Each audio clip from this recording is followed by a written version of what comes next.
الحمد لله وكفى والصلاة والسلام على سيد الرسل وخاتم الأنبياء. أما بعد فأعوذ بالله من الشيطان الرجيم. بسم الله الرحمن الرحيم. واسألوا أهل الذكر إن كنتم لا تعلمون. وقال النبي صلى الله عليه وسلم: من يرد الله به خيرا يفقهه في الدين. آمنت بالله صدق الله العظيم وصدق رسوله النبي الكريم ونحن على ذلك من الشاهدين والشاكرين والحمد لله رب العالمين. میری بات احترام بھائیوں اور بزرگوں، اللہ رب العزت نے دو طرح کے انسان دنیا میں پیدا کیے ہیں. بعض انسان ایسے ہیں کہ اللہ تبارک و تعالیٰ نے ان کو کائنات میں ایک مقام عطا کیا اور دوسرے لوگ ان کو اپنا مقتدا اور امام مانتے ہیں.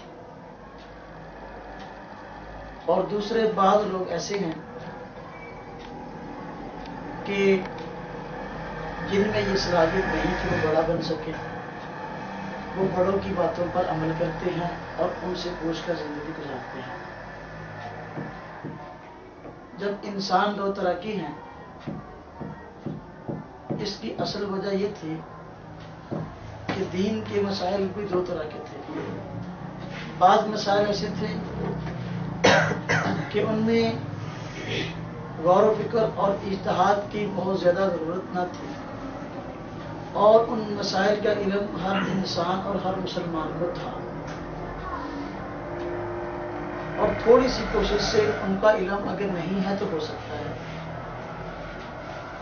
مثلا تقریباً ہر مسلمان کو پتہ ہے کہ جب آدمی مسلمان ہو تو اس پہ نماز فرض ہے.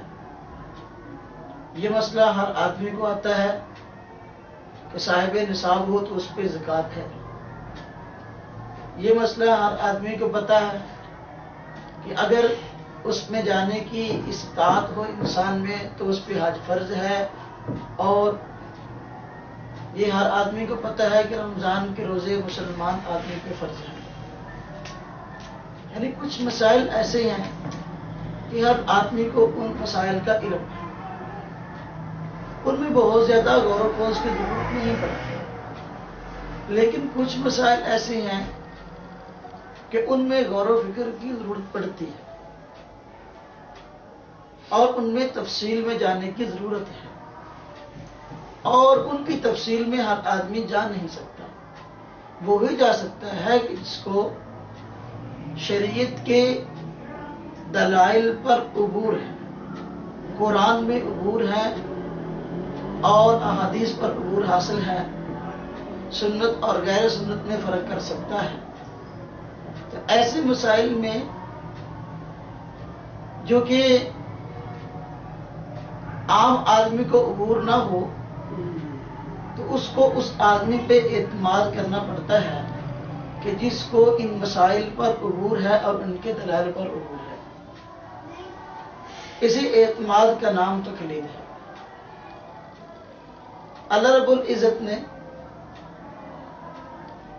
وہ انسان جن کو دنیا میں بڑا بنایا اور لوگ ان پر اعتماد کرتے ہیں، ان سے مسائل کی تحقیق لیتے ہیں، ان کو ہم اپنے عرف کے اندر ائمہ کرام کہتے ہیں، اور وہ ان مسائل کا حل ہمارے سامنے پیش کرتے ہیں جن کا حل عام آدمی نہیں نکال سکتا. اور یہ مسائل جن کا حل ہر آدمی نہیں نکال سکتا، ان مسائل کو مسائل اجتہادیہ کہا جاتا ہے. اور ہر آدمی جن مسائل کو خود حاصل کر سکتا ہے، جان سکتا ہے، ان کو غیر اجتہادیہ کہتے ہیں. اور اجتہاد کا معنی ہوتا ہے محنت کرنا، کوشش کرنا، غور و خوض کرنا. جو آدمی جس فن کا ماہر ہوتا ہے اس میں اجتہاد اور غور و خوض کرتا ہے. جو شریعت کا ماہر ہے وہ شریعت کے مسائل میں غور و خوض کرے گا، اور جو کسی اور فن کا ماہر ہے وہ اس پہ اپنی زندگی کھپائے گا۔ ائمہ مجتہدین جنہوں نے مسائل اجتہادیہ میں اپنی زندگی وقف کی اور ان کا حل نکالا اور امت کے سامنے ان کا حل پیش کیا، ان مسائل کے مجموعے کا نام علم فقہ ہے۔ فقہ کا ویسے تو معنی ہوتا ہے کسی چیز کو توڑنا، کھولنا، دو ٹکڑے کرنا، لیکن علم فقہ جب لفظ بولا جاتا ہے تو اس سے مراد یہی علم ہے کہ جس علم کو صحابہ کرام رضوان اللہ علیہ مجمعین، نبی اکرم صلی اللہ علیہ وسلم اور دوسرے بزرگان دین نے محنت کر کے اس کو نکالا، اس علم کا نام علم فقہ ہے۔ اور یہ جو علم فقہ ہے، اس کا علم فقہ نام پڑھنے کی وجہ ہی یہ ہے کہ اس میں غور و خوض کی ضرورت ہے۔ جو آدمی غور و خوض کر نہیں سکتا تو وہ اس علم کو آگے دوسروں کے سامنے بادلائل بیان بھی نہیں کر سکتا اور اس کی تفصیل بیان نہیں کر سکتا کہ میں نے یہ مسائل جو ہیں کہاں سے کس طرح نکالے۔ تو دنیا میں دو طرح کے لوگ ہوئے ہیں، کچھ تو ماہر اور دوسرے غیر ماہر۔ جو ماہر تھے انہوں نے ان مسائل میں غور و فکر کیا، ان مسائل کا حل نکال لیا، اور جو مسئلہ اجتہادی بنتا ہے وہ کئی وجوہات کی بنا پہ بنتا ہے۔ کبھی تو کوئی مسئلہ اجتہادی اس وجہ سے بنتا ہے کہ وہ مسئلہ ہمارے سامنے ہے، قرآن و سنت میں وہ مسئلہ موجود ہے، لیکن اجمال کے ساتھ ہے، اس کی تفصیل جاننے کی ضرورت ہے۔ قرآن و سنت میں اس کا اجمال تو ہے، تفصیل نہیں۔ اس کی تفصیل میں جانے کا نام اجتہاد ہے، اور یہ کام کرتا ہے مجتہد۔ بسا اوقات کے مسئلہ ہمارے سامنے ہوتا ہے اور وہ مسئلہ ایسا ہوتا ہے کہ اس مسئلے کے بارے میں دونوں طرح کے دلائل ملتے ہیں۔ بعض دلائل سے معلوم ہوتا ہے کہ یہ کام جائز ہے، بعض دلائل سے معلوم ہوتا ہے کہ یہ کام ناجائز ہے۔ دلائل دونوں طرح کے آ گئے، احادیث دونوں طرح کی آ گئی، تو تعارض ہو گیا، تقابل ہو گیا۔ اب اس تقابل کو دور کرنا، اس تعارض کو دور کرنا، یہ شریعت کے ماہر کا کام ہے۔ وہ بتائے گا کہ یہ تعارض ہے اور اس تعارض کا حل کیا ہے، اس تقابل کا حل کیا ہے۔ دونوں طرح کی احادیث ہیں، ان احادیث میں سے اس حدیث پر ہم نے عمل کرنا ہے، اس کو چھوڑ دینا ہے، اور اس کی تفصیل میں جانا اور اس کی وجہ کا بیان کرنا، یہ مجتہد آدمی کا کام ہے۔ اللہ رب العزت نے عام آدمی کو یہی حکم دیا کہ وہ اگر مجتہد نہیں ہے، شریعت کا ماہر نہیں ہے، تو وہ مجتہد کی بات کو مان لے۔ قرآن کریم میں اللہ رب العزت نے خود فرمایا فَاسْأَلُوا أَهْلَ الذِّكْرِ إِن كُنتُمْ لَا تَعْلَمُونَ، کہ تم اہل ذکر سے پوچھ لو اگر تم کو کوئی بات معلوم نہ ہو تو۔ معلوم ہوا کہ لوگ دو طرح کے ہو سکتے ہیں، کچھ لوگ ایسے ہوں گے کہ جن کو مسئلہ معلوم نہ ہوگا، اور کچھ ایسے ہوں گے جن کو مسئلہ معلوم ہوگا اور اس کے دلائل بھی معلوم ہوں گے۔ تو جن کو معلوم ہے وہ جن کو نہیں پتا ان کو بتائیں گے، جن کو نہیں پتا وہ جن کو پتا ہے ان سے پوچھیں گے۔ اس لیے فرمایا فَاسْأَلُوا أَهْلَ الذِّكْرِ إِن كُنتُمْ لَا تَعْلَمُونَ۔ اسی آیت سے مفسرین نے یہ مسئلہ نکالا کہ عام آدمی جو ہے اس کے لیے بڑوں پر اعتماد ضروری ہے اور بڑوں کی تکلیف ضروری ہے۔ اور قرآن کریم میں اللہ رب العزت نے ارشاد فرمایا وَاتَّبِعْ سَبِيلَ مَنْ أَنَابَ إِلَيَّ، کہ آپ اس شخص کی پیروی کیجیے جو میری طرف رجوع ہوا۔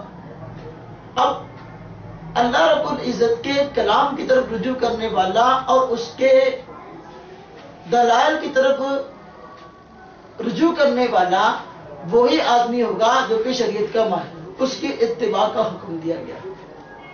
اس لیے ہم کہتے ہیں عام آدمی کے لیے جو کہ مسائل کی تحقیق میں خود نہیں جا سکتا، تو اس کے لیے ضروری ہے کہ جو تحقیق میں چلا گیا اس پر اعتبار کر لے. اسی کا نام تقلید. اور اللہ تبارک و تعالیٰ نے خود ارشاد فرمایا وَأَطِيعُوا اللَّهَ وَأَطِيعُوا الرَّسُولَ وَأُولِي الْأَمْرِ مِنْكُمْ، کہ آپ اطاعت کیجئے اللہ کی اور اطاعت کیجئے رسول صلی اللہ علیہ وسلم کی اور اولی الامر کی. اولی الامر کیا ہے؟ اس کی تفسیر مفسرین نے لکھی ہے کہ جہاں اس سے وقت کا امیر مراد ہے وہاں اس سے علماء اور فقہا بھی مراد ہے، ان کی بھی اطاعت کرو. تو دیکھو جہاں اللہ تبارک و تعالیٰ کی اطاعت کا حکم ہے، نبی صلی اللہ علیہ وسلم کی اطاعت کا حکم ہے، وہاں اولی الامر کی اطاعت کا بھی حکم ہے. تو معلوم ہوا، اور اولی الامر کی اطاعت سے میں نے بتایا کہ فقہا بھی مراد ہیں، تو فقہا کی اطاعت کا حکم قرآن دے رہا ہے. جب ان کی اطاعت کا حکم اور ان کی پیروی کا حکم قرآن دے رہا ہے تو اس کو ہم شرک نہیں کہہ سکتے. بعض رات کہتے ہیں کہ جی اگر ہم فقیر کی بات کو مان لیں گے، مجتہد کی بات کو مان لیں گے تو یہ تو شرک ہو جائے گا، یہ تو ایک مستقل اطاعت کرنی پڑے گی. جبکہ اللہ تعالیٰ نے تو اپنی اطاعت کا اور رسول صلی اللہ علیہ وسلم کی اطاعت کا حکم دیا ہے، اور مجتہدین کی اطاعت کا حکم نہیں دیا. اگر جو ہے ہم اس کو بھی اطاعت مان لیں گے تو یہ تو ایک مستقل اطاعت ہوئی، حالانکہ دو اطاعتوں کا حکم ہے. ہم کہتے ہیں بھئی تم نے قرآن کریم میں غور نہیں کیا. اگر تم قرآن کریم میں غور کرتے تو یہ سوال تمہارے اندر پیدا نہ ہوتا. اللہ رب العزت نے اپنے نام کے ساتھ بھی اطیعوا کا لفظ ارشاد فرمایا، اور نبی صلی اللہ علیہ وسلم کے ساتھ بھی اطیعوا کا لفظ ارشاد فرمایا کہ اللہ کی اطاعت کرو اور رسول صلی اللہ علیہ وسلم کی اطاعت کرو. لیکن جہاں فقہا کا تذکرہ آیا وہاں اطیعوا کا لفظ نہیں ارشاد فرمایا، اولی الامر نہیں، اولی الامر کی اطاعت کرو، وہاں اطیعوا کا لفظ نہیں لائے. وہ اسی سوال کا جواب ہے کہ دیکھو فقیر کی اطاعت کرنا، اس کی بات ماننا، در حقیقت بات ماننا ہے اللہ اس کے رسول کو. اس لیے کہ فقیر آدمی اپنی مرضی سے کوئی بات نہیں کہتا، اپنی طرف سے کوئی بات نہیں کہتا، وہی بات کہتا ہے جو اللہ اور اس کے رسول کا منشا ہے. اور اللہ اور اس کے رسول صلی اللہ علیہ وسلم جو فرمانا چاہتے ہیں انہی کے فرمان کو نکھار کر پیش کرنے کا نام علم فقہ. تو فقیر کوئی نئی بات پیش نہیں کرتا، بلکہ وہ بات جو دوسروں کی توجہ میں نہیں ہے، دوسرے کی نظروں سے اوجھل ہے، تو اس بات کو نکھار کر پیش کرتا ہے. مثال سے سمجھو، دیکھو ہر آدمی کو پتہ ہے کہ پانی کی یہاں زمین کی تہ میں پانی موجود ہے، لیکن کیا ہر آدمی زمین کی تہ سے پانی نکال سکتا ہے؟ نہیں، بلکہ وہی نکال سکتا ہے جو کہ اس فن کا ماہر.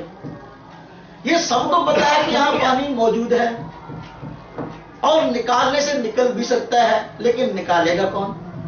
وہی جو اس فن کا ماہر. یہ سب کو پتہ ہے کہ قرآن و سنت میں قیامت تک آنے والے مسائل کا حل ہے، لیکن وہ حل پیش کون کرے گا؟ وہی جو اس فن کا ماہر. ہر آدمی کا کام نہیں.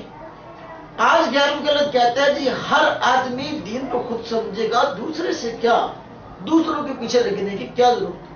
قرآن میں اللہ رب العزت نے کیوں فرمایا وَاتَّبِعْ سَبِيلَ مَنْ أَنَابَ إِلَيْهِ؟ کیوں فرمایا فَاسْأَلُوا أَهْلَ الذِّكْرِ إِن كُنتُمْ لَا تَعْلَمُونَ؟ کیوں فرمایا فَلَوْلَا نَفَرَ مِنْ كُلِّ فِرْقَةٍ مِّنْهُمْ طَائِفَةٌ لِيَتَفَقَّهُوا فِي الدِّينِ. کچھ لوگ جو ہے دین کی گہری سمجھ کے لیے ہونے چاہیے تاکہ دوسرے لوگ جو ہیں ان کی طرف رجوع کریں اور ان سے مسائل کو پوچھیں. تو اگر ہر آدمی مسائل کو خود جانتا ہوتا یا جان سکتا ہوتا تو بس اہل ذکر کہنے کی ضرورت نہیں تھی. پھر دیکھو زمین کی تہ میں پانی موجود ہے. یہ زمین کی تہ میں جو پانی موجود ہے ہر آدمی کو پتہ ہے کہ پانی نکالنا اس آدمی کا کام ہے جو پانی نکالتا ہے، موٹر لگاتا ہے، نلکے لگاتا ہے. اب جب نلکا لگانے والے نے نلکا لگایا، پمپ لگانے والے نے پمپ لگایا، ہم کیا کہیں گے کہ زمین کی تہ میں پانی نہیں تھا، زمین کی تہ میں پانی کو اس نے پیدا کیا؟ نہیں، پانی تو اللہ نے پیدا کیا تھا، لیکن وہ پانی چھپا ہوا تھا، اس چھپے ہوئے پانی کو سامنے لوگوں کے سامنے ظاہر کر دیا، اس کا یہ کمال ہے۔ پانی کو اللہ نے پیدا کیا، چھپا ہوا تھا، ظاہر کس نے کیا؟ اس آدمی نے۔ یہی مسائل قرآن و سنت میں چھپے ہوئے تھے، اور ان چھپے ہوئے مسائل کو لوگوں کے سامنے پیش کرنا یہ فقیہ کا کام ہے۔ جس طرح پانی نکالنے والا پانی کو پیدا نہیں کرتا، اس طرح مسائل کو بتانے والا فقیہ مسائل گھڑتا نہیں ہے، بلکہ وہ مسائل جو ہے جو چھپے ہوئے تھے لوگوں کے سامنے ظاہر کر کے بتاتا ہے کہ یہ دیکھو، یہ مسئلہ قرآن کی فلاں آیت سے نکل رہا ہے، یہ مسئلہ فلاں حدیث سے نکل رہا ہے۔ وہ مسائل گھڑتا نہیں ہے۔ ویسے فقہاء نے مسائل گھڑ لیے، بھائی تو اگر تیرے اندر عقل ہوتی تو تیرے ذہن میں یہ سوال پیدا نہ ہوتا۔ پھر دیکھو، آپ کو پتا ہے کہ سمندر کی تہ میں موتی جواہرات موجود ہیں، لیکن کیا ہر آدمی غوطہ لگا کے ان جواہرات کو نکال سکتا ہے؟ نہیں۔ اگر کوئی آدمی غوطہ لگا کے نکالے تو ہم کیا کہیں گے کہ زمین کی تہ میں موتی نہیں تھے، جواہرات نہیں تھے، اس نے پیدا کر لیے؟ نہیں بھائی، تھے، چھپے ہوئے تھے، اس نے وہ چھپے ہوئے ہمیں نکال کر دکھا دیا، یہ دیکھو یہ ہے۔ تو جس طرح ہر آدمی کو پتا کہ سمندر کی تہ میں موتی ہیں، جواہرات ہیں، لیکن ان جواہرات کو نکالنا ہر آدمی کا کام نہیں۔ اسی طرح مسائل تو ہے اور اس کی تفصیل بھی ہے، اس کو پیش کرنا ہر آدمی کا کام نہیں۔ جس آدمی کا کام ہے اسے مجتہد کہتے ہیں اور اسے فقیہ کہتے ہیں۔ اور اسی طرح اگر آدمی تیرنا نہیں جانتا، وہ کہے گا جی سمندر کی تہ میں جب تم کہہ رہے ہو کہ ہیرے جواہرات ہیں تو میں نکال کے لاؤں، تو کیا ہوگا؟ جو تیرنا نہیں جانتا وہ غرق ہو جائے گا، مر جائے گا، اپنی جان گوا دے گا، موتی بھی اس کو، جواہرات بھی اس کو حاصل نہیں ہوگی۔ ایک آدمی قرآن و سنت کا ماہر نہیں ہے، وہ کہتا ہے جی میں خود اپنی مرضی سے دین سمجھنا چاہتا ہوں، میں خود مسائل کو نکال لوں گا۔ جب وہ اس پورے علم کے سمندر میں غوطہ لگائے گا تو خود ڈوب جائے گا، خود گمراہ ہو جائے گا۔ مسائل کا حل تو کیا، جو حل شدہ مسائل ہیں ان کا انکار شروع کر دے گا۔ مسائل کا حل تو صرف کیا نکالنا؟ جو حل شدہ مسائل ہیں ان کا انکار۔ پھر کہے گا جی ہاں جی یہ جو شادی شدہ آدمی ہے تو اس پہ جو رجم کی سزا ہے، کوڑے مارنے کی سزا ہے، میں اس کو نہیں مانتا۔ اور کبھی قرآن کی آڑ میں کہے گا کہ جی دیکھو جو ہے گمراہی اس کی ہے، قرآن میں تو ہر کچھ ہے۔ کبھی کہے گا کہ جی وہ ہاتھیوں والوں نے جب حملہ کیا بیت اللہ پر تو پھر وہاں کنکریاں جو ہے وہ ابابیل نے، پرندوں نے نہیں پھینکی تھی، بلکہ چھپ کر جو ہے یہ قریش والے جو ہے پتھر مار رہے تھے۔ اس قسم کے غوطہ لگاتے ہوئے خود گمراہ ہو جائے گا، اور اس کا غوطہ لگانا خود گمراہی کا سبب بن جائے گا۔ اس لیے ہم کہتے ہیں جو غوطہ لگانا جانتا ہے وہ غوطہ لگائے، جو نہیں لگانا جانتا تو وہ اس کو کہے کہ بھائی تو غوطہ لگا اور میرے مقصد کی چیز مجھے دے دے۔ ہم اس لیے ہم کہتے ہیں دنیا میں لوگ دو طرح کے ہیں، کچھ ماہر ہیں، کچھ غیر ماہر ہیں۔ جو ماہر ہیں ان کا کام ہے مسائل کا حل پیش کرنا، جو ماہر نہیں ہے ان کا کام کیا ہے؟ ان پر اعتماد کرنا، اسی کا نام تقلید ہے، اور اس کا حکم قرآن میں ہے۔ پھر یہ دیکھو تقلید کہتے ہیں جی تقلید کا حکم قرآن میں دکھاؤ، ہم یہ آیتیں پیش کرتے ہیں، پھر کہتے ہیں تقلید کا لفظ دکھاؤ۔ کیا دکھاؤ؟ یہاں تقلید کا لفظ تو نہیں ہے، تمہیں تقلید کا لفظ دکھاؤ پھر مان لیں گے۔ ہم کہتے ہیں بھئی دیکھو یہ تمہارا دجل ہے، اگر تم کہتے ہو تقلید کا لفظ دکھاؤ، جس طرح ہم تقلید کو مانتے ہیں اور ہم توحید کو بھی مانتے ہیں، تم تو توحید کے علمبردار بننے کی کوشش کرتے ہو نہیں، کیا توحید کا لفظ پورے قرآن میں ہے؟ توحید کا لفظ تم ہمیں قرآن میں دکھا دو۔ اگر قرآن میں توحید کا لفظ تم دکھا دو گے، تقلید کا لفظ ہم دکھا دیں گے۔ جب توحید توحید توحید جو ہر وقت تم رٹ لگاتے ہو، اور رٹ برائے رٹ ہے، اور توحید کی آڑ میں بزرگان دین کی توہین کرتے ہو، اور تم اس لفظ کا ثبوت تم جو ہے قرآن سے نہیں دکھا سکتے، تو پھر تقلید کا لفظ جو ہے ہم سے کیوں مانگتے ہو؟ ایک بات، ایک آدمی کی میں نے یہی بات کہی کہ جی آپ توحید کو مانتے، کرتا ہاں جی، میں نے کہا پھر آپ جو ہے توحید کا لفظ قرآن میں دکھا دیں، میں تقلید کا لفظ دکھا دوں گا۔ وہ کہنے لگا جی کہ جی میں اپنے مولوی صاحب سے پوچھ کر آیا ہوں تو قرآن میں توحید کا لفظ تو نہیں ہے، لیکن ایسی آیتیں موجود ہیں جس سے توحید کا معنی سمجھ میں آتا ہے۔ تو ہم نے کہا تقلید کا لفظ قرآن میں ہے تو نہیں، لیکن ایسی آیتیں موجود ہیں جس سے تقلید کا معنی سمجھ میں آتا ہے۔ جب تم اتنے اہم مسئلے توحید کو مان گے بغیر اس کے قرآن میں موجود ہونے کے، تقلید کو مانتے ہوئے تمہیں کیوں شرم آتی ہے؟ پھر سوال کیا جاتا ہے جی کہ تقلید ہے، آپ اس کا ثبوت، اس تقلید کا ثبوت آپ جو ہے دکھائیں کہ کیا صحابہ کرام کے دور میں تقلید ہوتی تھی؟ ہمیں بتاؤ، صحابہ کے دور میں تقلید تھی؟ ہم کہتے ہیں کہ بھائی دیکھو، تم اس بات کے نمبردار ہو، ہر آدمی شریعت پر خود عمل کر لے، کسی کے پیچھے لگنے کی ضرورت نہیں۔ جب نبی صلی اللہ علیہ وسلم کا انتقال ہونے لگا، انتقال سے پہلے آپ نے فرمایا کہ میرے بعد ابو بکر اور عمر کی اقتدا کرنا۔ دیکھو، جب آپ صلی اللہ علیہ وسلم نے جب یہ بات ارشاد فرمائی کہ ابو بکر اور عمر رضی اللہ تعالیٰ عنہ کی اقتدا کرنا، تو ان کی اقتدا کا حکم کیوں دیا؟ شریعت تو مکمل ہو گئی تھی، ہر آدمی خوش سمجھ سکتا تھا، ان کی اقتدا کا حکم دیا۔ معلوم ہوا کہ قرآن اور سنت کے ساتھ ایسے ماہروں کی ضرورت ہے کہ وقت آنے پر ان سے مسائل کو پوچھا جا سکے، ان کی طرف رجوع کیا جا سکے۔ پھر صحابہ کرام کے دور میں آپ دیکھ لو، حضرت شاہ ولی اللہ رحمہ اللہ نے الانصاف میں لکھا ہے، اور دوسری کتب میں بھی وضاحت کی گئی کہ صحابہ کرام رضوان اللہ علیہ مجمعین کے دور میں بھی تقلید تھی، اور فتویٰ دینے والے چند ایک صحابہ تھے، زیادہ نہیں تھے جن کا فتویٰ زیادہ چلتا تھا۔ مثلا حضرت معاذ بن جبل رضی اللہ تعالی عنہ، یمن میں ان کا فتویٰ چلتا تھا، لوگ ان سے مسائل پوچھ کر عمل کرتے تھے۔ مکہ کے اندر حضرت عبداللہ ابن عباس رضی اللہ تعالیٰ عنہ کا فتویٰ چلتا تھا، لوگ ان سے پوچھ کر عمل کرتے تھے۔ مدینہ میں حضرت زید بن ثابت رضی اللہ تعالیٰ عنہ کا فتویٰ چلتا تھا، لوگ ان سے پوچھ کر عمل کرتے تھے۔ کوفہ میں جو ہے حضرت عبداللہ ابن مسعود رضی اللہ تعالیٰ عنہ کا فتویٰ چلتا تھا، لوگ ان سے مسائل پوچھ کر عمل کرتے تھے۔ کہتے ہیں جی یہ بلا دلیل جو بات ہے اس کو تو نہیں ماننا چاہیے۔ ہم کہتے ہیں یہ صحابہ کرام جن کے میں نے نام لیے، ان کے فتاوا خود حدیث کی کتابوں میں موجود ہیں۔ مثلا مصنف ابن شیبہ، امام بخاری رحمہ اللہ کے استاد کی کتاب ہے، تو علامہ ابن شیبہ کی، تو انہوں نے صحابہ کرام کے فتاوا نقل کیے، دلائل تو نقل نہیں کیے۔ پوچھنے والے نے مسئلہ پوچھا، انہوں نے بتا دیا، دلیل تو ذکر نہیں کی۔ اگر تم کہتے ہو کہ بلا دلیل ماننے کا نام تقلید ہے، تو وہاں تو بلا دلیل بہت سارے فتاوا ہیں، تقلید کا ثبوت تو ہو گیا۔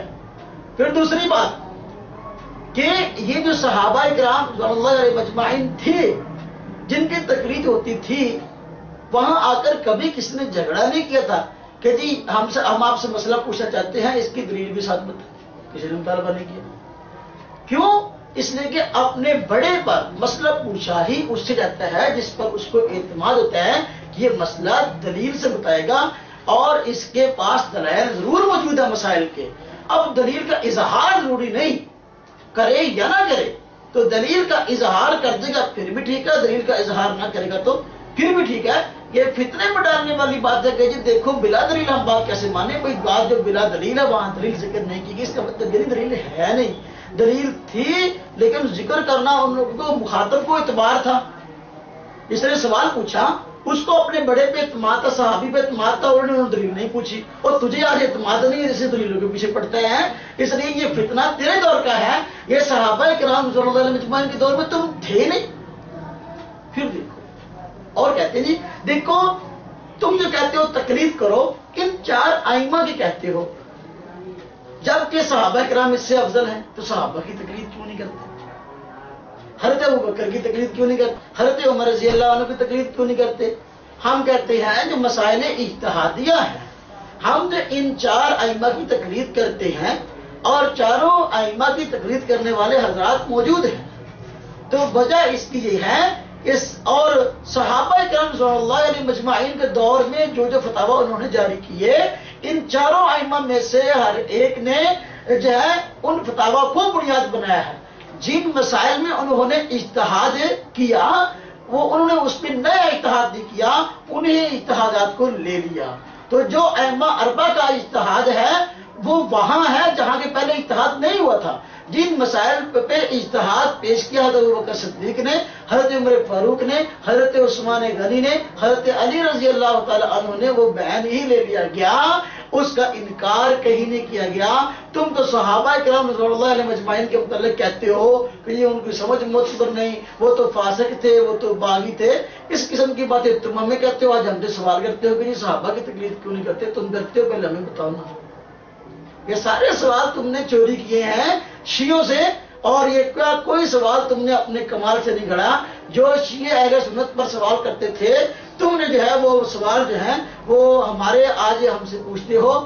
حالانکہ شاہ عبد العزیز محدث دہلوی نے تحفہ اثنا عشریہ کے اندر، اور اسی طرح علامہ ابن تیمیہ نے منہاج السنہ کے اندر ان شیعوں کے بہت سارے اعتراضوں کو نقل کیا ہے جو کہ ہم پر اہل سنت پر کرتے تھے، اور ان کے جواب دیے ہیں. وہی اعتراض آج انہوں نے لے لیے. تو گویا کہ شیعوں کا فضلہ کھانا ان لوگوں کی عادت ہے اور ایسے سوالات کرتے ہیں. اور اس لیے ہم کہتے ہیں ہم نے امام ابو حنیفہ رحمہ اللہ کی تقلید جو ہے اس لیے کی. پھر کہتے ہیں جی دیکھو آپ تقلید شخصی دکھاؤ، تقلید شخصی دکھاؤ.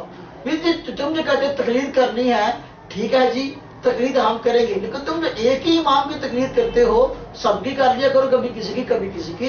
ہم کہتے ہیں بھی لوگوں میں فرق ہے. لوگ دو طرح کے ہوتے ہیں. ایک پہلی بات تو یہ کہ تقلید ہر آدمی پہ نہیں، تقلید اس آدمی پہ ہے جو کہ خود مجتہد نہیں ہے.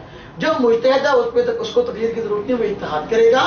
اور اس لیے اس کے بارے میں کہنا کہ یہ غیر مقلد ہے. غیر مقلد کی تعریف یہ ہے، غیر مقلد کہتے کس کو ہے؟ غیر مقلد وہ ہے جو مجتہد بھی نہ ہو، مجتہد کی بات بھی نہ مانے، مجتہد کی تقلید بھی نہ کرے، وہ غیر مقلد ہے.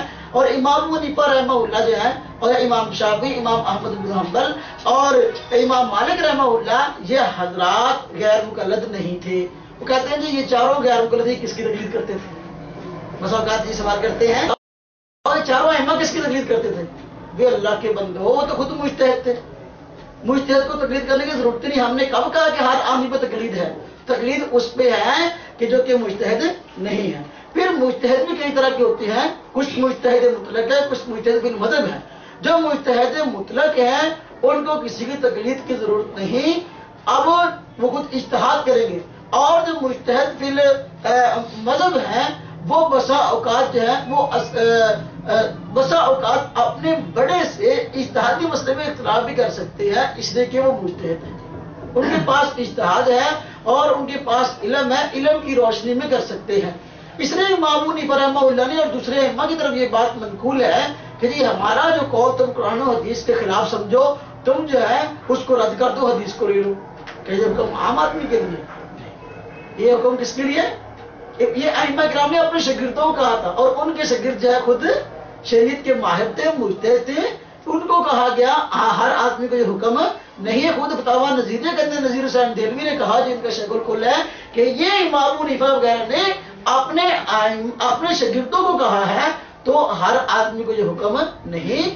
اور پھر ایک تقلید مطلق، ایک تقلید شخصی. تقلید مطلق کا مطلب یہ کہ چار امام ہیں، چاروں ائمہ میں سے کسی ایک کی تقلید کر لی جائے. تقلید مطلق کا مطلب یہ کہ چار امام ہیں تو ان چاروں میں سے جس کا مسئلہ راجح معلوم ہو، بہتر معلوم ہو، اس کی تقلید کر لی جائے. تو اور تقلید شخصی کا مطلب یہ ہے کہ ایک ہی آدمی کے موقف کو لیا جائے اور پوری زندگی اسی کی تحقیق پر عمل کیا جائے. اب جو آدمی صاحب ترجیح ہے، جس کے پاس اتنا علم ہے کہ وہ چاروں فقہ میں دلائل کی روشنی میں ترجیح دے سکتا ہے فقہ کے مسائل میں کہ یہ مسئلہ راجح ہے، صاحب ترجیح میں سے ہے. اور صاحب ترجیح وہ ہوتا ہے جو بھی ایک درجہ کا مجتہد ہوتا ہے. وہ اگر ترجیح دے دے، کہہ لے کہ ہم یہ مسئلہ فقہ شافعی کا معتبر ہے اور یہ فقہ حنبلی کا معتبر ہے اور یہ مسئلہ جو ہے وہ فقہ حنفی کا معتبر ہے، تو وہ یہ کام کر سکتا ہے جو کہ اصحاب ترجیح میں سے ہو، ترجیح دے سکتا ہو دلائل کی روشنی میں. ہر آدمی کا یہ کام نہیں ہے. اور انہیں کو یہ حکم دیا گیا کہ تم جو ہے میرا مسئلہ قرآن و حدیث کے خلاف سمجھے تو اس کو رد کر دو. معلوم ہوا یہ ائمہ قرآن و حدیث کے خلاف مسائل گھڑتے ہی نہیں تھے. اگر گھڑتے ہوتے تو کبھی بھی یہ نہ کہتے کہ جو ہمارا مسئلہ قرآن و حدیث کے خلاف رد کر دو. وہ اقل امکان ان کی یہی کوشش تھی کہ جی قرآن و سنت سے مسائل کو نکالا جائے. تو آج پراپیگنڈا کو مسائل کو گھڑتے ہیں، یہ بالکل صفحہ جھوٹ ہے. اور پھر دیکھو یہ عام طور پہ یہ بات کہتے ہیں کہ جی تقلید شخصی اور تقلید مطلق، ان کے بڑے پہلے کہتے تھے کہ جی تقلید شخصی جو ہے وہ مباح ہے اور تقلید مطلق جو ہے وہ واجب ہے. بڑے ان کے سارے یہی باتیں کہتے ہیں.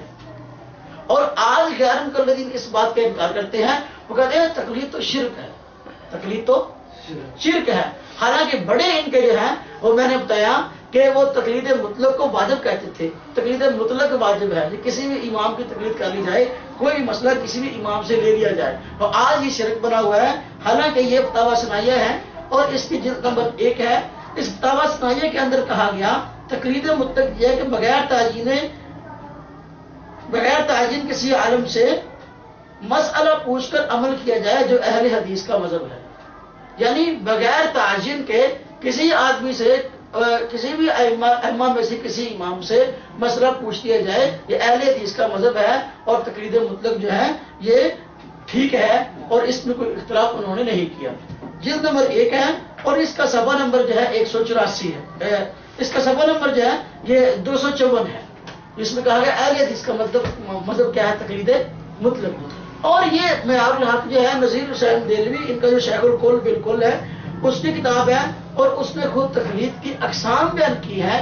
اس نے کہا کہ تقلید کی مختلف قسمیں ہیں، کوئی تقلید واجب ہے، کوئی تقلید مباح ہے. اور واجب میں کہتا ہے قسم اول واجب، اور وہ مطلق تقلید ہے کسی مجتہد کی، مجتہد اہل سنت کسی لا علی تعظیم، جس کو مولانا شاہ ولی اللہ رحمہ اللہ نے عقد الجدید میں کہا ہے کہ یہ تقلید واجب ہے اور صحیح ہے با اتفاق امت. تو تقلید مطلق کو کیا کہہ رہے ہیں؟ واجب. کیا کہہ رہے ہیں؟ یہ تقلید واجب ہے. اور یہ شخصی کا مطلب کہتے ہیں قسم ثانی مباح، اور وہ تقلید مذہب معین کی ہے، یعنی کسی ایک امام کے پیچھے چلنا اور اس کی ترغیب عمل کرنا، یہ تقلید شخصی اور یہ کیا ہے؟ مباح ہے، یعنی یہ ٹھیک ہے. اب بڑے تو یہ لکھ کے اور چھوٹے آج کہہ رہے ہیں کیا؟ شرک ہے. تو جب انہوں نے یہ مسئلہ کہہ دیا کہ واجب ہے یا تقلید شخصی جو ہے مباح ہے، ان پر فتویٰ لگے گا نہیں لگے گا؟ پھر انہوں نے جو جواز فراہم کیا ہے کہ یہ مشرک تھے یا نہیں تھے. اسی طرح یہ آپ دیکھیں، یہ کتاب داؤد غزنوی کی سوانح حیات میرے ہاتھ میں ہے. اس میں بھی کہا گیا، یہ مکتبہ غزنویہ نے شائع کی، صفحہ نمبر اس کا 375 ہے. اس میں کہا گیا کہ داؤد غزنوی کا متعلق کہ وہ تقلید کو بعض حالتوں میں واجب قرار دیتے تھے اور بعض حالتوں میں اسے جائز سمجھتے تھے.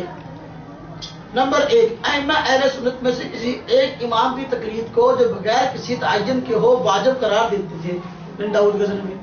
اور دوسرا نمبر 2، اور ایک امام معین کی تقلید بشرطے کہ اس تعین کو امر شرعی نہ سمجھے مباح قرار دیتے تھے. آپ یہاں دیکھو تقلید شخصی کو مباح کہہ رہے ہیں اور تقلید مطلق کو واجب کہہ رہے ہیں. یہی بات جو ہے یہ تاریخ اہل حدیث جو ہے اس کا صفحہ نمبر جو ہے داؤد غزنوی کی سوانح حیات کا 375 ہے. اور پھر یہ تاریخ اہل حدیث ہے، تاریخ اہل حدیث ابراہیم سیالکوٹی کی ہے.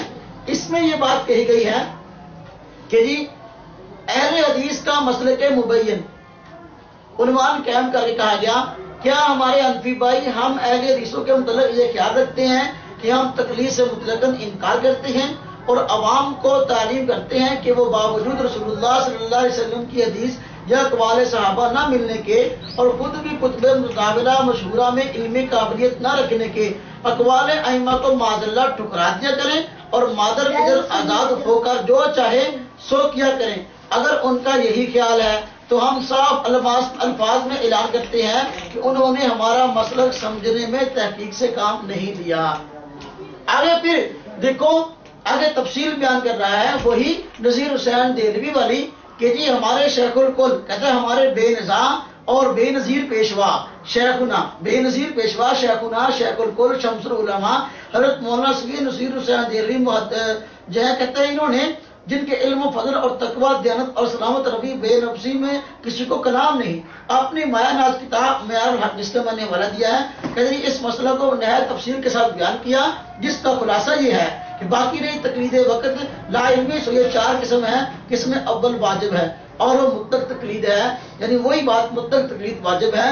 پھر اگر تقلید شخصی کو یہاں مباح کہا گیا جیسا کہ معیار الحق نذیر حسین دہلوی نے کہا.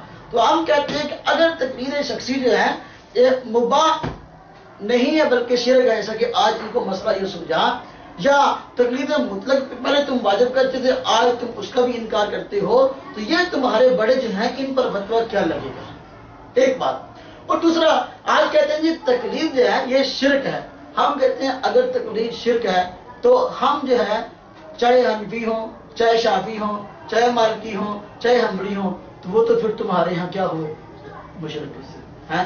تو ہم آپ سے پوچھتے ہیں اگر ہم نعوذ باللہ مشرک ہیں تو پھر کیا امام ابو حنیفہ کے ماننے والے مشرک ہیں؟ یہ سعودیہ میں امام احمد بن حنبل کے جو مقلد ہیں وہ بھی مشرک ہیں،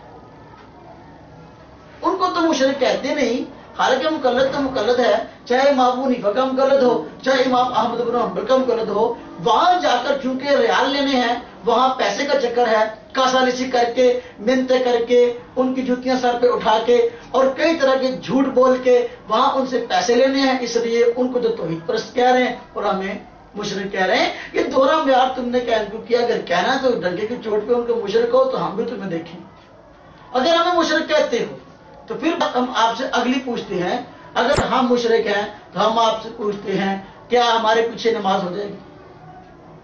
مشرک کے پیچھے نماز ہو جاتی ہے، جو آدمی مشرک کے پیچھے نماز پڑھے تو اس کا کیا حکم ہے؟ بھئی اس کا تو نکاح بھی ٹوٹ جائے گا، کیا ہوگا؟ یہ مسئلہ نکاح بھی ٹوٹ جائے گا، پھر تو تمہیں اپنے دوبارہ جتنے گیان کو ہماری مسجد میں آتے ہیں کیا کرنے آتے ہیں؟ نکاح کروانے کے لیے ہماری مسجد میں نکاح کروانے آتے ہیں، جاؤ پہلے جتنے بچے پیدا ہوئے نا ان کے بارے میں فیصلہ کرو وہ کیا ہے، اور پھر اپنا نکاح دوبارہ پڑھواؤ۔ اور پھر جو ہے اگر تمہیں مشرک کہتے ہو تو مسئلہ یہ آئے گا کہ جو ہمارے ہاتھ کا ذبح کیا ہوا جانور جو ہے، مشرک کے ہاتھ کا ذبح کیا ہوا جانور جو ہے وہ تو کھانا جائز نہیں، حرام اور مردار ہے۔ یہ بیچارے جتنے کسائی آپ کو بازاروں میں ملیں گے ہمارے علاقے کے اندر، وہ تو بیچارے ہیں ہی حنفی، وہ تو ہے ہی حنفی، تو پھر تو بھائی گوشت بڑے مزے سے لے کر کھا لیتے ہو تو حرام گوشت کھاتے ہو، کچھ غیرت سے کام لو، ان سے گوشت لینا بند کرو۔ اور پھر جو ہے اگر تم ہمیں مشرک کہتے ہو پھر ہم آپ سے پوچھتے ہیں کہ کیا مشرک سے رشتہ داری جائز ہے؟ تم ہمیں رشتے دیتے بھی ہو لیتے بھی ہو، ہمیں رشتے دیتے بھی ہو لیتے بھی ہو، کتنے غیر مقلد ہیں جن کی لڑکیاں ہمارے گھر میں، اور کتنے غیر مقلد ہیں کہ حنفیوں کے ہاں وہ خود رشتے کرواتے ہیں مرد۔ تو اب بتاؤ یہاں مسئلہ کیا ہوگا؟ مشرک سے رشتہ داری نہیں ہوتی تو یہ کیا ہے؟ مشرک بھی کہتے ہو، رشتہ داری بھی کرتے ہو۔ اور پھر دیکھو مشرک کے قبرستان میں دفن ہونا ٹھیک نہیں ہے۔ اب یہ قبرستان تو ہمارے ہیں ماشاءاللہ، ہیں تمہیں چاہیے گھر سے کام لو، اپنے قبرستان الگ بناؤ، ہمارے قبرستان کے اندر تم کیا کرنے آتے ہو؟ پھر تو ہم آپ سے بہت ساری باتیں پوچھ سکتے ہیں، بہت سارے مسائل کھڑے ہو سکتے ہیں، شرک کا فتویٰ لگانے سے پہلے بات غور سے تمہیں سوچ لینی چاہیے، اس کے بعد تمہیں جو فیصلہ کرنا چاہیے۔ اور پھر جو ہے یہ بسا اوقات یہ کہہ کرتے ہیں کہ جی آپ امام ابو حنیفہ کی تقلید کرتے ہیں، باقی تین ائمہ امام نہیں ہیں، بالکل امام ہیں، لیکن امام ابو حنیفہ رحمہ اللہ کی تقلید ہم کرتے ہیں، اس کی کچھ وجوہات ہیں۔ ایک وجہ یہ ہے کہ امام ابو حنیفہ رحمہ اللہ تابعی ہیں، اور جبکہ دوسرے ائمہ جو ہے وہ تابعی نہیں ہیں، جیسا کہ بہت ساری فہرست ابن ندیم میں لکھا ہے، اور ابھی حال ہی میں ائمہ اربعہ اور سبل السلام والوں نے کتاب شائع کی، اس نے امام ابو حنیفہ کو تابعی لکھا ہے، اور بہت ساری کتب میں مثلا جو ہے یہ کیا نام ہے علامہ ذہبی نے جو ہے وہ حضرت کو جو ہے یہ تابعی لکھا ہے، تو امام ابو حنیفہ رحمہ اللہ تابعی ہیں، دوسرے تابعی نہیں ہیں، تو اس لیے ہم کہتے ہیں ترجیح جو کہ امام ابو حنیفہ کو ہے، اس لیے ہم تقلید کرتے ہیں ان کی۔ اور پھر دوسری وجہ یہ ہے کہ امام ابو حنیفہ رحمہ اللہ کی فقہ شورائی ہے، باقی تینوں ائمہ ان کی فقہ شورائی نہیں ہے۔ امام ابو حنیفہ رحمہ اللہ نے تقریباً 40 علماء کرام جید اپنے ساتھ رکھے تھے، جو مسئلہ درپیش ہوتا سب پر پیش ہوتا پہلے اور کہا جاتا کہ اس کا حل نکالو، اور جو متفقہ طور پر کمیٹی اس کو منظور کرتی کہ واقعی یہ مسئلہ یوں ہی ہے اور یہ اس کی دلیل ہے، وہ مسئلہ پاس ہوتا کمیٹی میں، پھر وہ فقہ مسئلہ بنتا تھا۔ تو فقہ جو کہ شورائی ہے، باقی فقہ جو ہے وہ شخصی ہے، اس لیے بنسبت ایک کے زیادہ کو ترجیح ہے، تم بھی بسا اوقات کہا کرتے ہو، تو اس لیے جو ہے ہم جو ہے فقہ حنفی کو ترجیح دیتے ہیں۔ دوسری وجہ یہ ہے کہ دیکھو دوسرے ائمہ جو ہیں وہ امام ابو حنیفہ رحمہ اللہ کے کہیں نہ کہیں جا کر شاگرد بن جاتے ہیں، اور امام احمد بن حنبل کو دیکھو اور امام شافعی رحمہ اللہ کو دیکھو، یہ امام ابو حنیفہ رحمہ اللہ کے شاگردوں کے شاگرد جا کے بنتے ہیں۔ تو اس لیے آپ کہتے ہیں استاد کو لے لو، خود کہتے ہیں جی ان کے استادوں کی تقلید کیوں نہیں؟ یہاں ہم وہی سوال آپ سے کرتے ہیں کہ جی امام ابو حنیفہ رحمہ اللہ جب ان کے استاد ہیں تو ہم نے استاد کی بات کری، تمہیں کس چیز کا درد ہے؟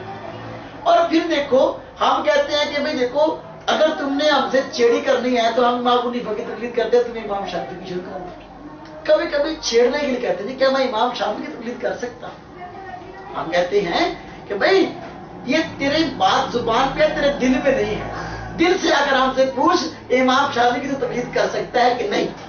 یہاں کا غیر مند یہ ہم سے سوال کرتا ہے، اور جہاں امام شافعی کی تقلید کرتے ہیں لوگ وہاں جا کے سوال کرتے ہیں جی کیا ہم امام ابو حنیفہ کی تقلید کر سکتے ہیں؟ یہ کیا ہے؟ دجل نہیں تو اور کیا ہے؟ یہ فریم نہیں تو اور کیا ہے؟ پھر پوچھتے ہیں کہتے ہیں جی دیکھو 4 امام ہیں تو ان میں اختلاف ہو گیا، 4 ائموں میں اختلاف ہو گیا، ہمیں کیا پتا بھی کس کی بات ٹھیک ہے؟ تو ہم کیسے ان کی بات کو لے لیں؟ حق تو ایک ہے تو باقیوں کی بات غلط ہے، ہمیں کیسے پتا بھی فلاں کی بات ٹھیک ہے؟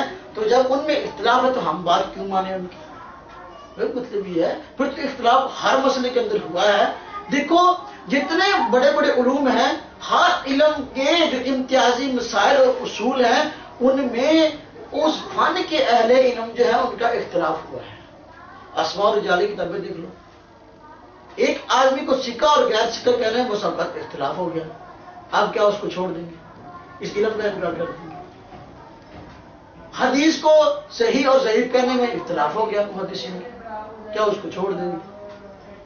صحابہ کرام رضوان اللہ علیہ مجمعین کا آپس میں اختلاف ہو گیا تھا، غلط فہمیاں پھیلا دی گئی تھی، بعض حضرات نے پھیلائی، جنگیں بھی ہوگی، جنگ جمل، جنگ صفین ہوئی، حضرت معاویہ رضی اللہ تعالیٰ عنہ، حضرت علی رضی اللہ تعالیٰ عنہ کی جنگیں ہوئی، تو وہاں دونوں طرف صحابہ تھے، اب اختلاف ہو گیا، ہم صحابہ کو چھوڑ دیں؟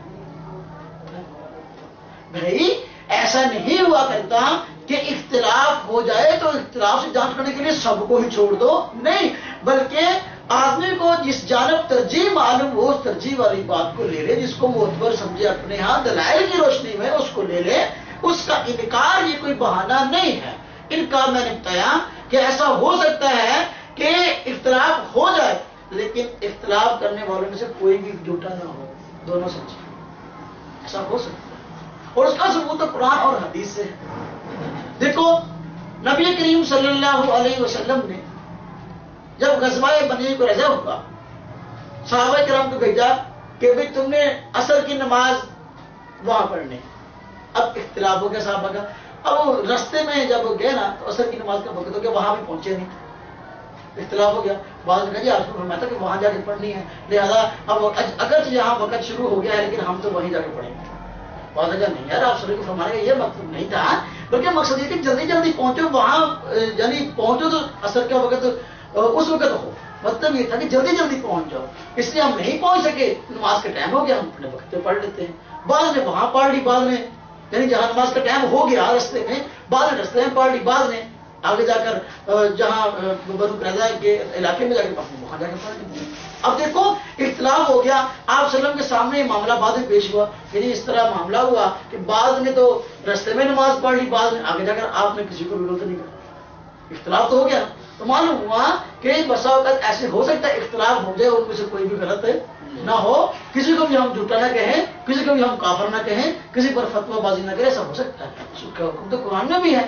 دیکھو حضرت داؤد علیہ السلام کے پاس عورتیں آئیں، عورتیں 2 تھی، بچہ 1 تھا، عورتیں 2 تھی، بچہ 1 تھا، وہ کہہ رہی تھی میرا ہے، دوسری کہہ رہی تھی میرا ہے۔ اب حضرت داؤد علیہ السلام نے ایک عورت کے حق میں فیصلہ کر دیا کہ تیرا ہے، اب دوسری عورت نے کہا کہ ہم حضرت سلیمان سے بھی فیصلہ کریں، حضرت داؤد بھی نبی ہیں، ان کے بیٹے حضرت سلیمان بھی نبی ہیں، حضرت سلیمان کے پاس آ گئی اور آ کر پورا واقعہ بتایا کہ جی اس طرح بچہ 1 ہے لیکن ہم مدعی 2 ہیں۔ اب حضرت داؤد نے فیصلہ کر دیا تھا اس کے حق میں، لیکن یہ کہ جو ہے میں آپ سے فیصلہ کروانا چاہتا ہوں۔ حضرت سلیمان دیکھو بچہ ایک ہے تو ایک کے حق میں فیصلہ ہوگا. اگر تم نہیں راضی چھری لاؤ بھائی، بچے کو کاٹ دیتے ہیں، 2 حصوں میں تقسیم کر دیتے ہیں، آدھا تو لے جانا آدھا تو لے جانا. جب حضرت سلیمان علیہ السلام نے یہ بات ارشاد فرمائی تو اب وہ جو عورت تھی چھوٹی، وہ کہنے لگی نہ جی آپ اس طرح نہ کریں، آپ یہ بچہ اسی کو دے دیں. تو حضرت سلیمان علیہ السلام نے فرمایا کہ بچہ ہے ہی اسی کا، اسی کو دے دیں. کیوں؟ وہ ماں تھی، اس کا دل تڑپا کہ چلو اگر میرا بچہ میرے پاس نہیں آتا نہ چلو زندہ تو رہے، اس لیے اس نے کہا جی میں نہیں لیتی، اس کو دے دو. فرمایا وہ حضرت سلیمان علیہ السلام سمجھتے کہ بچہ ہے ہی اس کا. تو اب حضرت داؤد نے فیصلہ کیا تھا بچہ ہے بڑی کا، حضرت سلیمان نے فیصلہ کیا بچہ ہے چھوٹی کا، اور دونوں نبی ہیں، دونوں نبی ہیں. اب کس کے فیصلے کو غلط کہیں گے؟ کس کے فیصلے کو؟ حضرت داؤد کے فیصلے کو غلط کہیں گے، حضرت سلیمان کے فیصلے کو. دیکھو فیصلہ دونوں کا ٹھیک تھا. ایسا ہو جایا کرتا ہے اختلاف ہو جائے، ایک کی بات زیادہ ٹھیک ہو اور دوسرے کی ٹھیک تو ہو لیکن زیادہ ٹھیک نہ ہو، ایسا ہوا کرتا ہے. یہی بات قرآن نے اس مسئلے کو حل فرمایا. اللہ تعالیٰ نے فرمایا فَفَهَّمْنَاهَا سلیمان، ہم نے مسئلہ زیادہ سمجھا دیا حضرت سلیمان کو کہ حضرت سلیمان نے جو ان کا فیصلہ زیادہ ٹھیک تھا.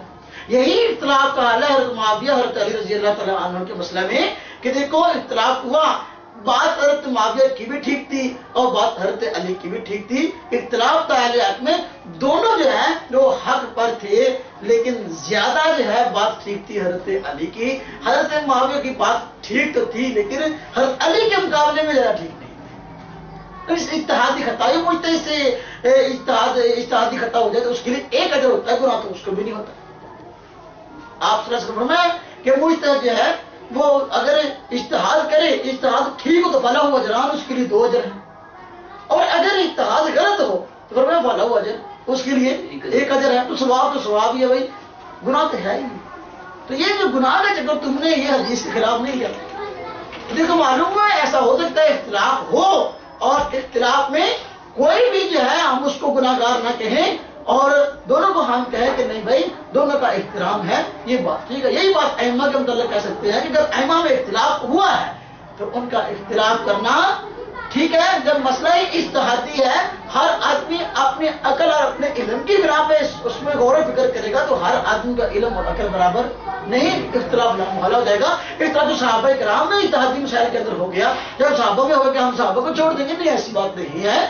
بہت سارے مسائل میں جب صحابہ میں اجتہادی اختلاف ہوا تو وہاں فقیوں میں سے کسی ایک فقی نے کسی ایک صحابی کو ترجیح دے دی بات کو، دوسرے صحابی کی بات کو ترجیح دے دی.